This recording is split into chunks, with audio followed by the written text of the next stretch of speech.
Let me say a few words of welcome, please, to the FCC. Our distinguished guest speaker, honorable judges, representatives of the Foreign Correspondents Club, Amnesty International Hong Kong, the Hong Kong Journalists Association, our generous and longtime patron, Mrs. Ann Marden, honored guests, volunteers, ladies and gentlemen of the press. It's my distinct privilege to welcome you to the 19th Annual Human Rights Press Awards. My name is Francis Moriarty, and I'm the convener of the FCC Press Freedom Committee.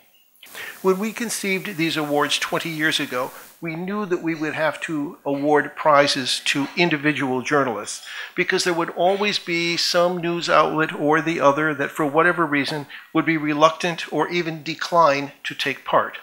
And we would be giving these organizations a perfect excuse not to take part if we were to charge an entry fee.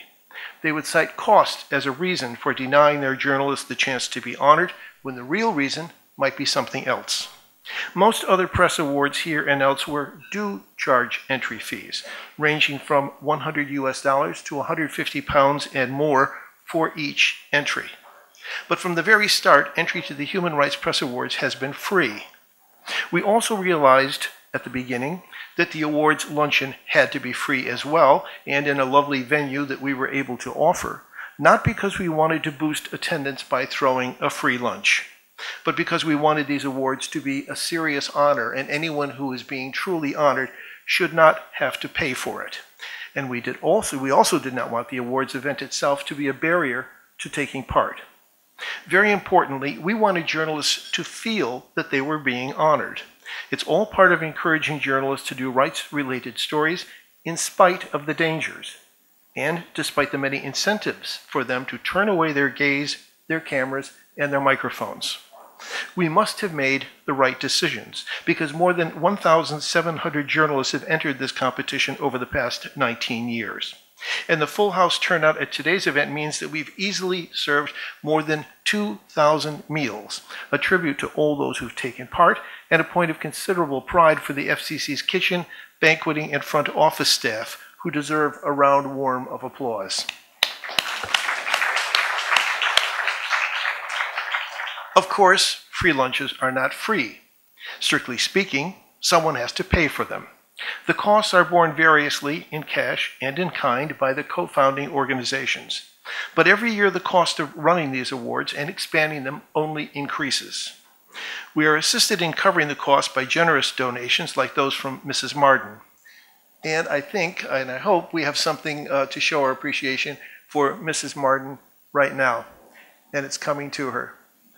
There you are, Mrs. Marden, a little token of our appreciation.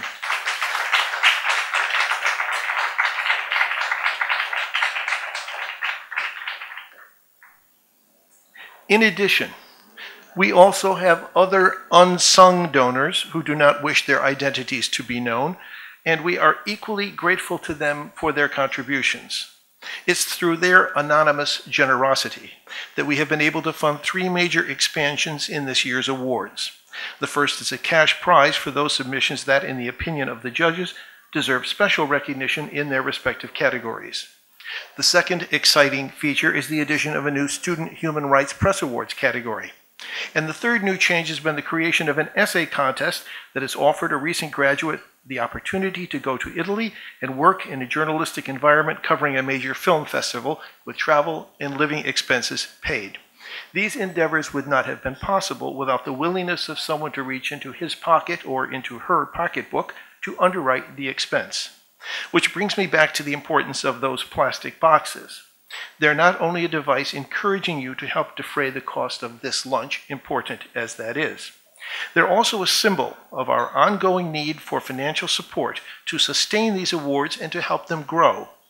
Now, listening to me, you might say to yourself, well, Francis, a worthy cause, delicious meal, lovely company, but beyond inspiring journalists to risk life and limb in order to shine a light into some of the world's darkest places, do these awards accomplish anything? In short, you may ask, do they have any real effect?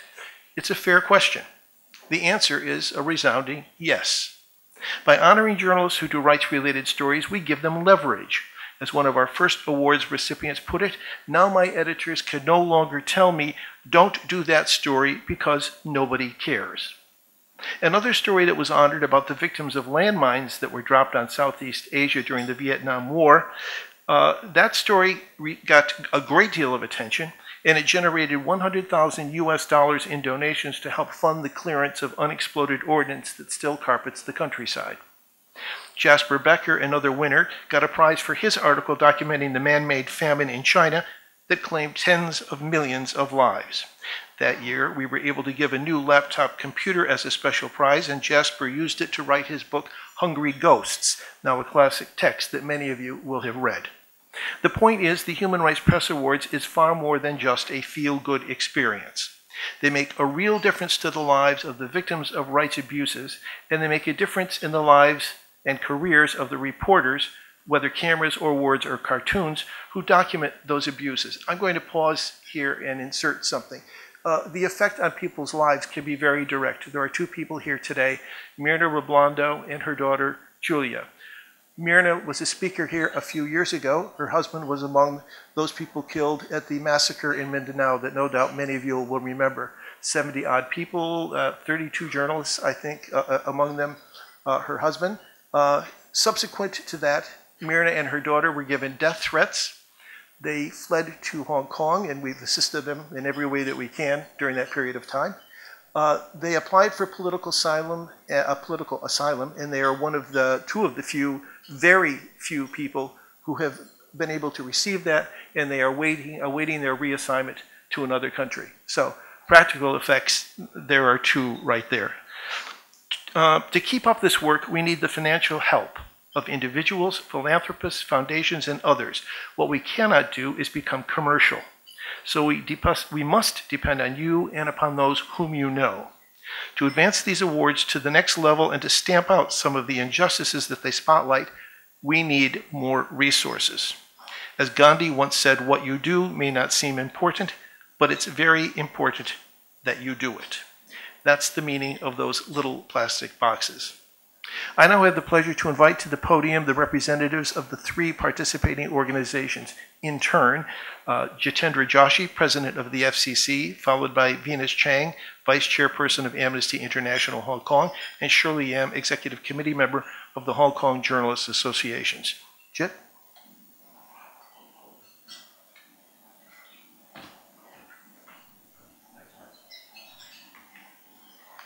Good afternoon, everyone. Thank you so much for joining us today. We're delighted to see you all, and as Francis said, to see such strong support ongoing as we near the 20th anniversary of this great initiative. 2014, the year we're honouring today, saw the Occupy story rage in Hong Kong and the Tiananmen anniversary in China. Troubling issues also such as violence against women and human trafficking that pierced the public consciousness here and elsewhere in Asia. All of those gave rise to top quality journalism that we are honoured to recognise in today's 19th edition of the awards. This year's edition is bigger than ever in terms of its geographical spread across the Asia-Pacific region. And as Francis has flagged to you, thanks to a new fundraising drive overseen by us in the club and ably overseen by Joyce Lau, who does deserve tremendous recognition for all her hard work. We're able to offer cash prizes for the first time, and we're particularly proud, as Francis mentioned, of the inauguration of a special new category to recognize the journalists of tomorrow, the students of today.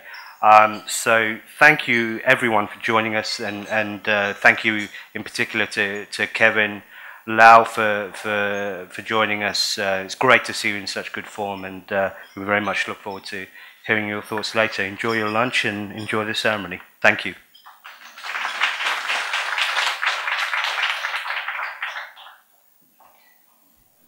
Jitendra, Shirley, Mr. Kevin Lau, members of the judging panel, ladies and gentlemen, it's my great privilege to be here with you today.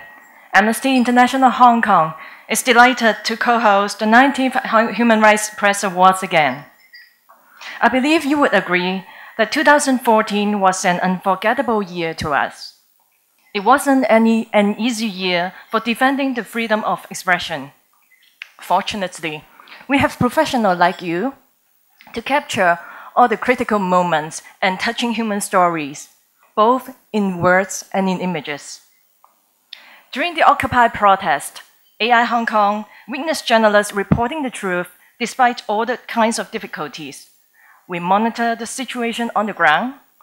We also highlighted the importance of human rights, particularly freedom of expression, via our education programs, and brought exhibition of past HRPA photo entries to secondary schools around Hong Kong.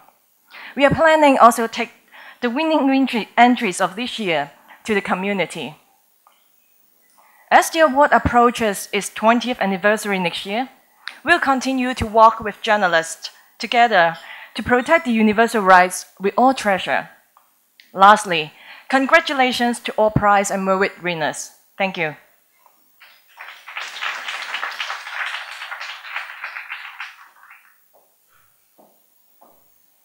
Good afternoon, everyone.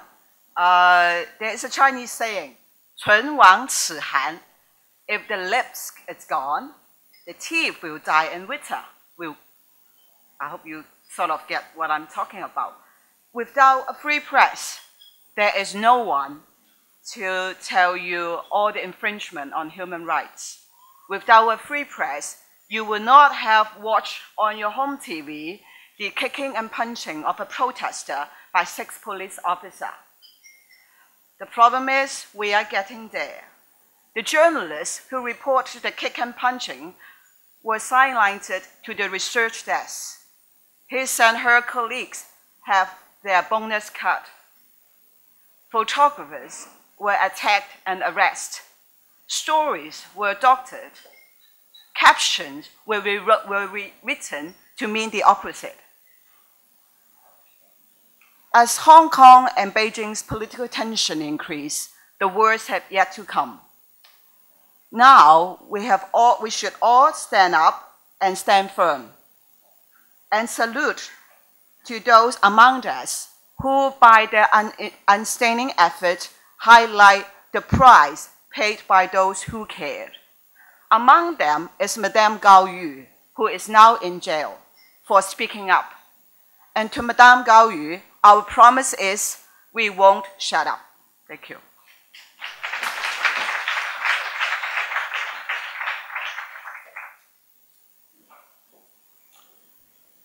And we move to our first category, which is going to be English print.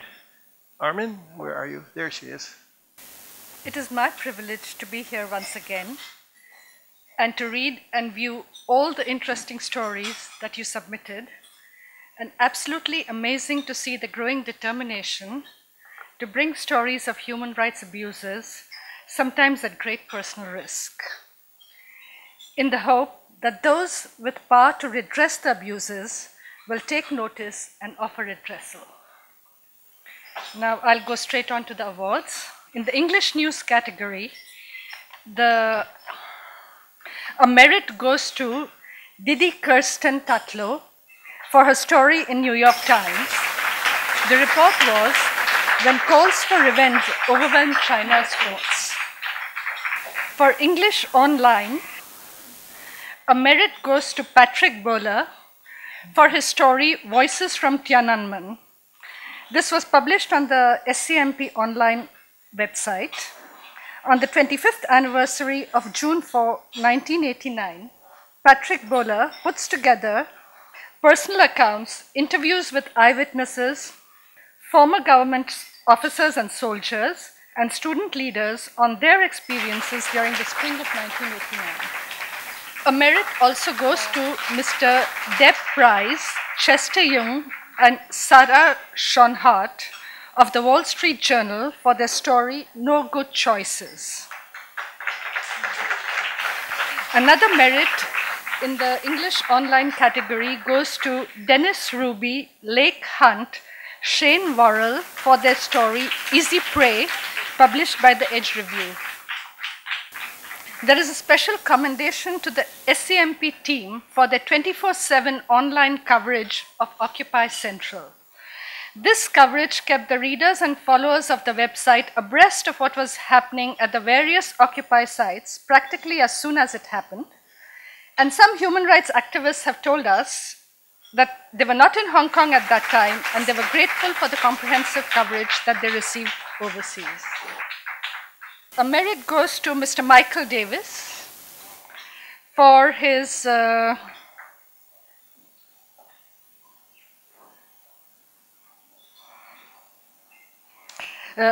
for the commentaries Broken Trust and Clear Distinction, published in September and November 2014, where he comments on the proposed political reform and the constitutional guarantees in the Basic Law and the legitimate expectations that arise from those guarantees. A merit also goes to Mr. Stephen Vines of SCMP for his story, The True Pragmatist Rises to the Challenge of Change, and Fear of Losing the Hong Kong Way of Life is Driving Protests. These were published in July 2014, even before the Occupy protests, which started on 28 September. A merit goes to Dying Kids, a Poor Indian Village, Uranium and a Mystery. The title says it all, and the journalists are Rajesh Kumar Singh, Raktim Katake, and Tom Lasseter from Bloomberg News. In English features, a prize goes to Ketaki Gokhale and Jason Gale for their story, Wed for Their Wombs, Polio Wives,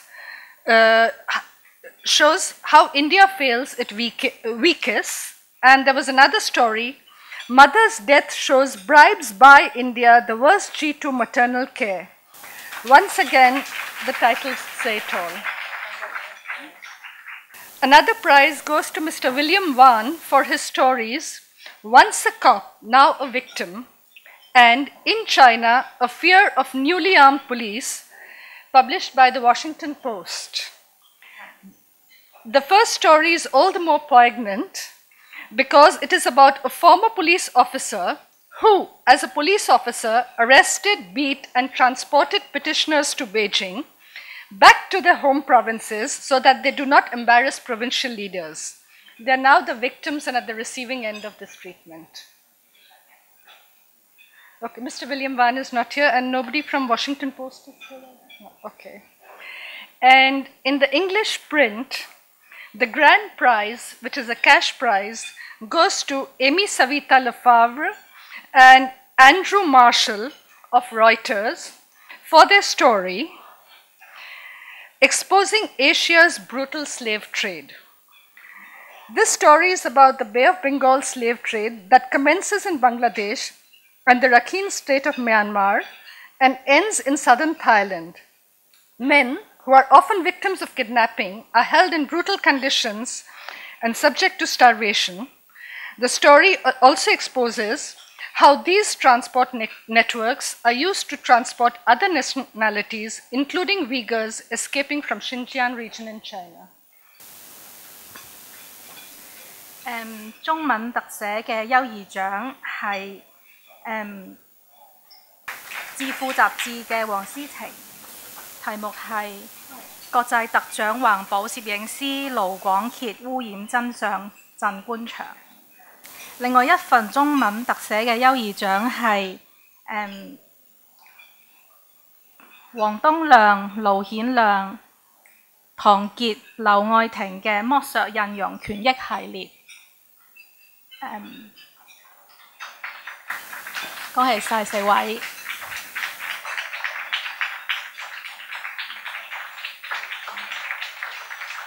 另外一份中文特寫嘅優異獎係明報周刊嘅陳依敏，題目係當生命走到盡頭如何善終。跟住係中文特寫大獎，智庫雜誌嘅黃思晴，題目係單獨二胎實施半年受害家庭哭訴。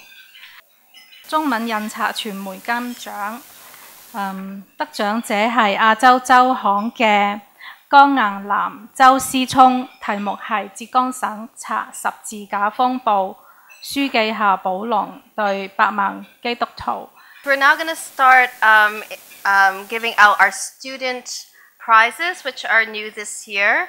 So I would like to start. We have an essay contest for the first time, and the winner is Gloria Zheng, a Hong Kong University graduate who was sent to Italy, to the Far East Film Festival to cover it, thanks to our donorship.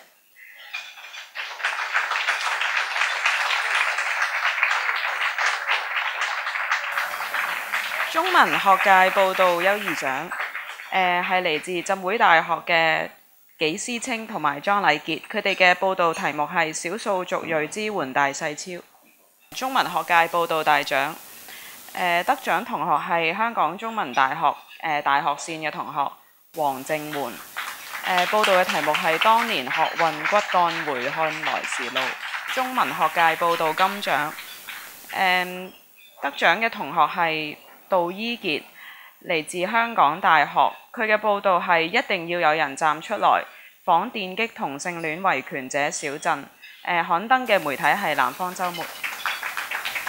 The Student English Merit Prize goes to Tracy Cheung Sa Ka-sin, Leung Man-yin, and Ung Hoi-ying of the Chinese University of Hong Kong for their article Hong Kong After Occupy in Varsity magazine.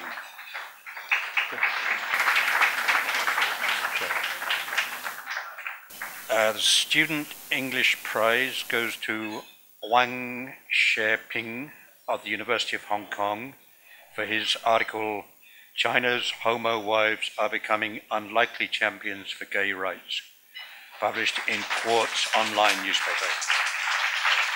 Student English Grand Prize goes to Coco Feng, Jane Lee, and Echo Hoi of the University of Hong Kong for their article China's Factory Girls Have Grown Up and Are Going on Strike in Quartz online newspaper.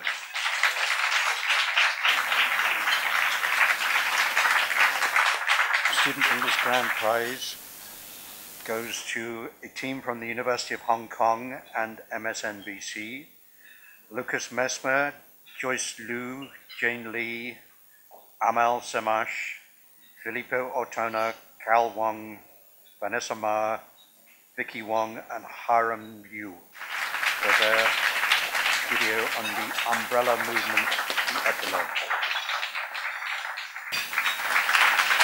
A little bit of background. On the 26th of February last year, Kevin Lau, who had served as editor of the Ming Pao newspaper, was attacked on the streets of Hong Kong by knife-wielding assailants, and he nearly lost his life. At the time of the assault, he'd been at the center of a press freedom controversy following his removal from the paper's editorship. He'd held the post for only 2 years, during which Ming Pao conducted investigations into politically sensitive topics. It also joined an investigation by the Internal Consortium of Investigative Journalists into offshore bank accounts held by members of the Chinese elite. After the stabbing attack, thousands of local and overseas journalists marched to show their support for him and to voice their concern about the pressures on press freedom in Hong Kong. Today, he's the COO of Medianet Resources Limited, responsible for new media development and education publishing. He joined Ming Pao in 1995 and has served as editorial writer, Beijing bureau chief, executive chief editor, and chief editor. He previously worked at the Hong Kong Economic Journal as political news reporter, legal columnist, and financial news reporter. He served on the executive committee of the Hong Kong Journalists Association and sits on the executive committee of the Hong Kong News Executive Association. He's also a longtime colleague and friend, and it really is a personal pleasure to ask Kevin Lau to come and speak. Kevin.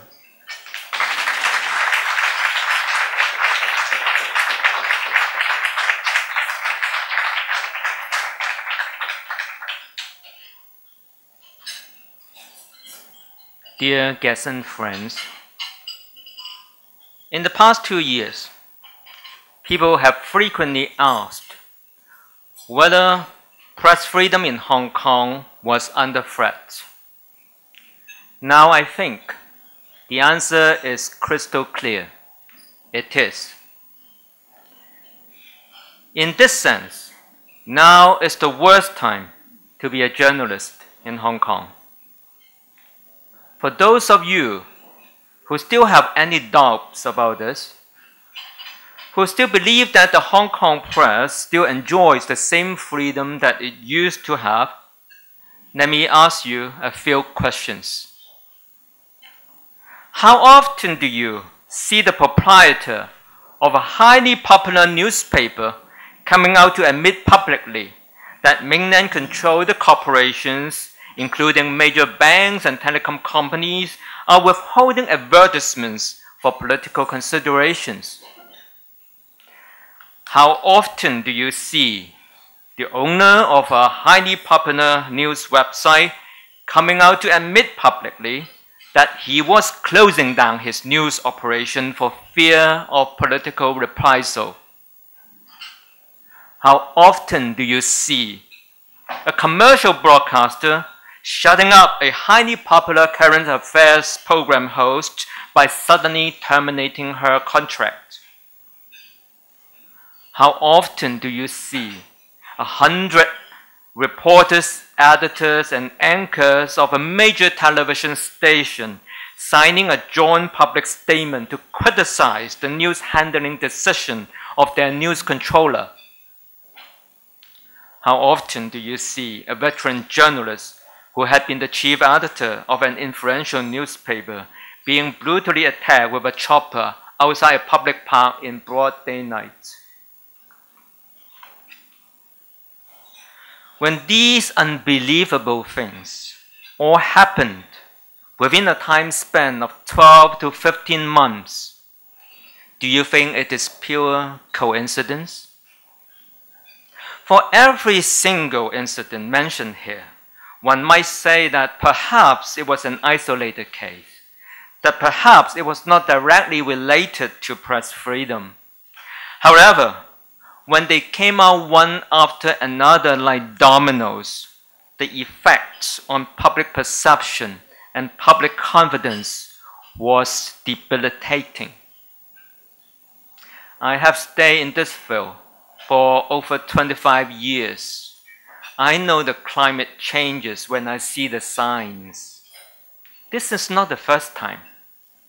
Back in 2003 to 2004, when we had a similar situation of an unpopular chief executive trying to sell an unpopular policy to the public, we would see powerful people stretching their muscles to try to stem out any critical voices in the mainstream media.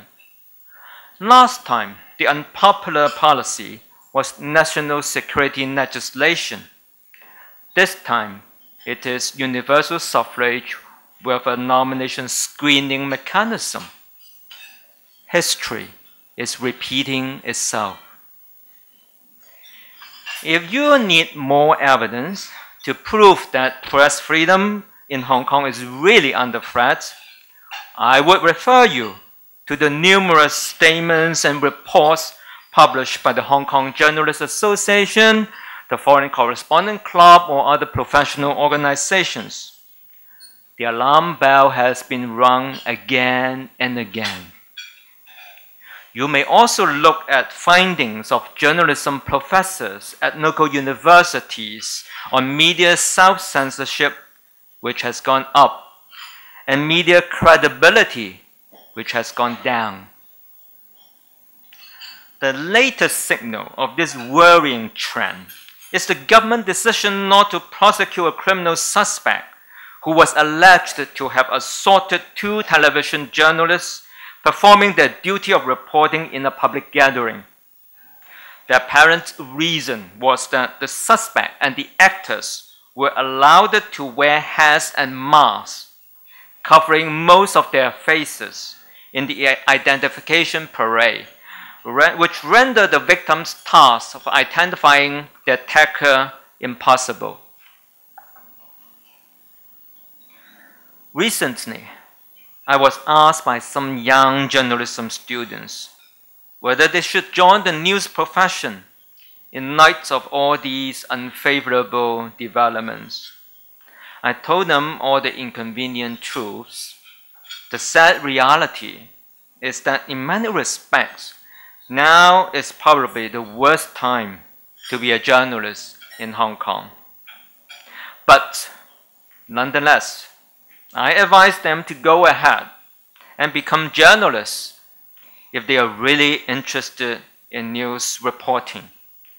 Why? Because in other respects, now is also the best time to become a journalist in Hong Kong with an eye on the future. Hong Kong will maintain its role as an international financial center. This is a simple fact recognized by everyone, including the authorities in Beijing. The Chinese leaders may have a different view from the local community regarding democratic developments in Hong Kong. But there's no dispute on Hong Kong's role as an international financial center. During the Occupy movement last year, Beijing gave the green light for the cross-market stock purchases program between Shanghai and Hong Kong. The timing of the decision surprised many people. It reflects a strong determination to keep Hong Kong's stock market vibrant and useful for mainland enterprises to raise capital. As we all know, a truly international financial center must maintain an environment where there is a free flow of information. You cannot shut Bloomberg down. You cannot ban Facebook or Twitter or YouTube. Last year, when the Apple Daily's highly popular news website was paralyzed by hackers, apparently coming from the north, they decided to upload all their digital news onto Facebook and YouTube. Unless you could shut down the entire internet, you could not stop them from publishing their stories. As a result, their attacks stopped.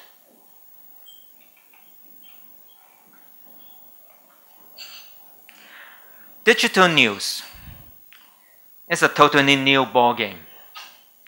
In the past, we, the editors in charge of the newsrooms of mainstream media outlets, dictated what the public could read or watch. We, the editors, decided which item went on the front page and became headline news. Now the game has changed. In the digital world, the crowd decides which piece of news they would prefer to read and to share. This crowd judging and crowd sharing has changed the balance of power between the editors and the readers. The accumulated hit rate and online viewership of any news item depends on the crowd, not the editors. Also, the 24 hours real-time functioning nature of the highly transparent digital news world renders media self-censorship extremely difficult. If a newsroom chief in Hong Kong decides to ban a piece of newsworthy digital material from publication, he or she may soon find the material spreading like wildfire on the internet, and the decision to censor it will quickly become a news story in itself. For young people who grew up in the digital age, they can acquire the invaluable communication skills necessary in the new era much more quickly than their senior news managers or executives. They know how to push the gist of the news to their readers' smartphones, apps, or social network. They know how to make it sticky and catchy. In just a few years, they would have accumulated online news making and spreading experiences that cannot be matched by traditional journalists, even those with 20 years of experiences. Diving into the digital news world might be a risky business for some media organizations. Subscriptions are hard to find. Until recently, advertising revenue was thin. But the scene is quickly changing. Online advertising has been growing at a double-digit year-on-year since 2013. Readership migration from traditional to digital is unstoppable. In the coming few years, digital first will no longer be a slogan. It will become a business necessity. Young journalists have nothing to lose if they dive into this trend right now. So, in this respect, now is the best time to be a journalist of the new media in Hong Kong. Thank you.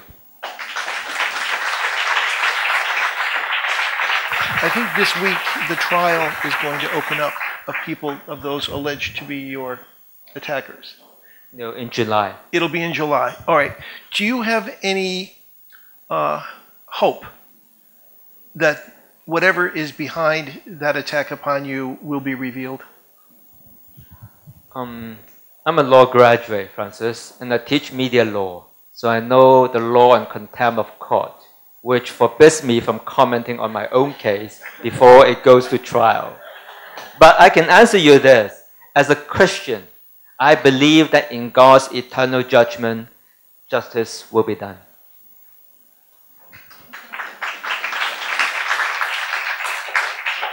A good answer on 2 counts.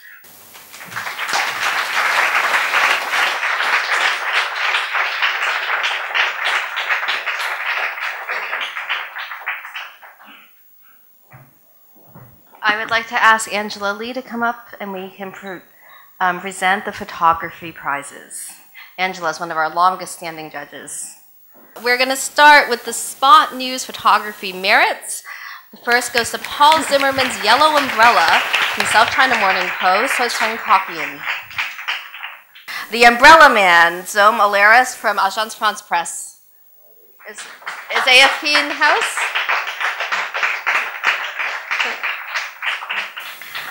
The next one is a lovely image, a boy at the June 4th Vigil by Nora Tam, also of the South China Morning Post. The next one is a series on the democracy protests in Hong Kong by Philippe Lopez of Agence France Presse. 多道閃電劃破正總上的夜空，何家達蘋果日報。捍衛新聞自由遊行，李澤彤明報。開閘羅君豪蘋果日報。And now for feature photography merits, there is a series called 900 Square Feet of Hidden Hope by Zira Bakhani. I don't think she could make it today, but it's a very interesting series because she herself is a domestic worker and she photographed the abuses of domestic workers in Hong Kong. It's a black and white series of works, so let's give her a hand. I believe she's heading to the States to study photography, which is wonderful news. The second series is the family reunions between North and South Korea by Ed Jones of Agence France Presse. Also in feature photography merits, there's a photo of a Hong Kong missionary who is feared detained in Pyongyang in North Korea by Nora Tam of the South China Morning Post. I don't believe she's here today. And finally, there was a series on ethnic minorities in Hong Kong in East Week magazine. 異國風情畫，陸羽勝東洲河。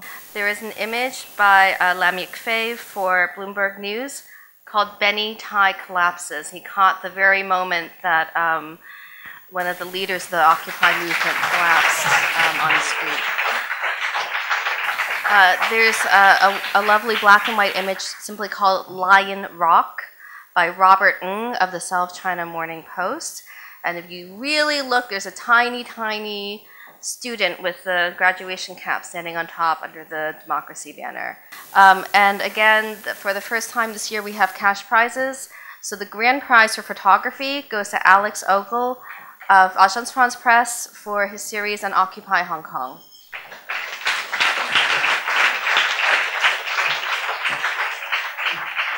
《舊年係記者行家們嘅艱難嘅一年，不過艱險我奮進，即係今年參賽嘅作品，不乏優秀嘅作品。當中有唔少題材涉及敏感嘅，包括6·425週年、警權、雨傘運動等等。不過好可惜，七警事件嘅新聞呢，今年係冇參加到人權新聞獎。七警事件嘅新聞點解令我印象深刻呢？係因為佢彰顯咗縱使情況艱難，由前線嘅攝影師、編輯、記者，只要能夠守住專業嘅準則，以敏鋭嘅觸覺，捕捉重要嘅畫面，記錄事實片段，係可以排除萬難喺電視曝光，俾大眾知道究竟喺暗角發生過咩事。不過值得留意嘅係，當日簽住咗聯署信，不滿主管處理手法嘅 TVB 記者、無線新聞嘅記者，有好多特別係較高層嘅處理過呢個事件嘅新聞嘅記者、編採嘅人員，喺過去嘅短短幾個月裏邊，已經因為各種嘅理由係離開佢哋嘅崗位。我喺呢度請求大家俾一啲掌聲，呢啲緊守崗位嘅記者。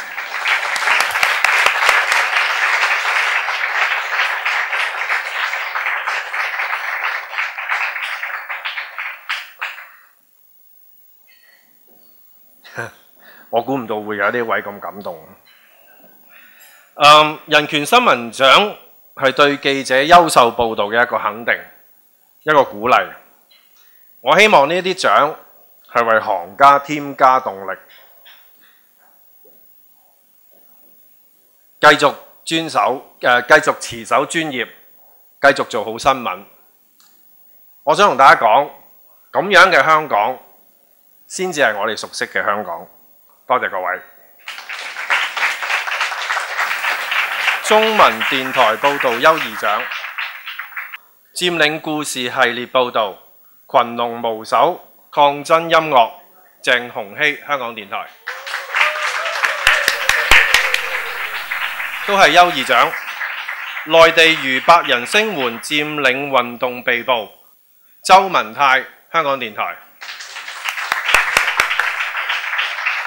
電台報導優異獎，身不由己，家務工的那些年，袁子佩，香港電台。中文電台報導大獎，6·4 25年系列，天安門母親，蘇敬恆，香港電台。中文電視報導優異獎，黑蓋集團，鄭思思，香港有線電視。中文電視報導優異獎，長者為何愛排隊，盧敬華，香港有線電視。中文電視報導優異獎，異鄉家傭，徐代玲，香港電台。中文電視報導優異獎，鏗鏘集佔領運動系列，李賢哲、游翠欣、徐代玲、蔡玉玲、楊月芬、陳彩霞，香港電台。去到中文電視報導大獎，6·4 25，籌予，蔡玉玲，香港電台。中文廣播評判大獎，6·4 25週年系列報導，陳家俊、簡學希、陳偉利、仇志榮、羅錦平 ，Now TV 新聞台。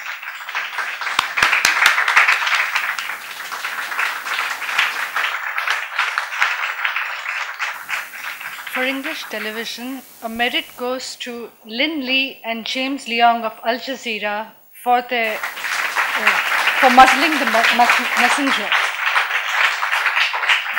A prize goes to John Sparks for Channel 4 News, Uyghurs Seeking Sanctuary.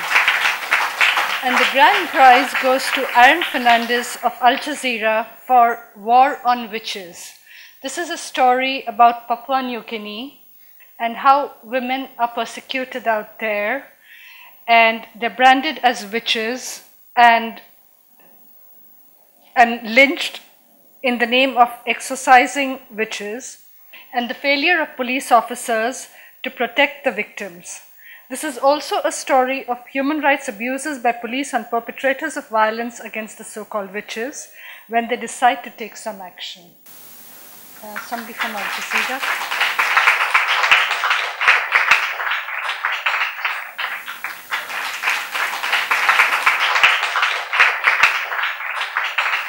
Fantastic.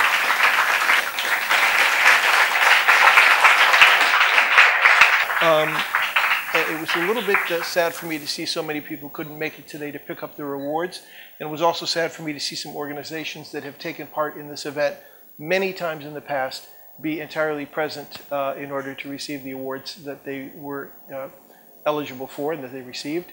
I don't know why they're not here, but it's one of the things that we have to watch as things go forward, because it speaks to the conditions in which we work, and it speaks to the reasons why we have these awards.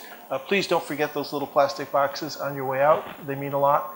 And we'll see you again, I hope all of you next year. And if I forgot to thank anybody, please accept my thanks now. And we'll see you for the 20th awards.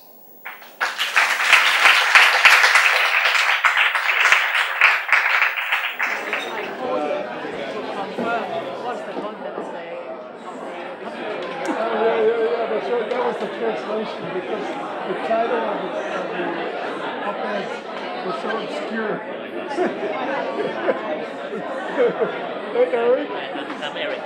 Eric Joe, he's my parent. Jit, you with this photo? You're a judge? Nicholas Macau-Lin, he's an Amnesty.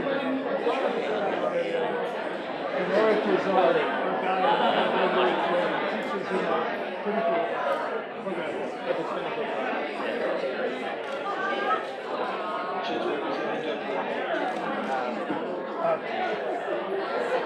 I know, you go try to get me a briefing.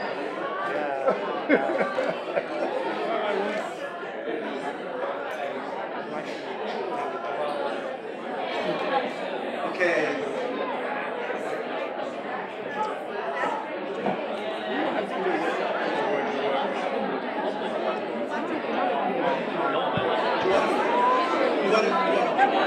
Ian, do you want a picture with Kevin? Do you want a picture with Kevin? Yeah, if you have that, yeah.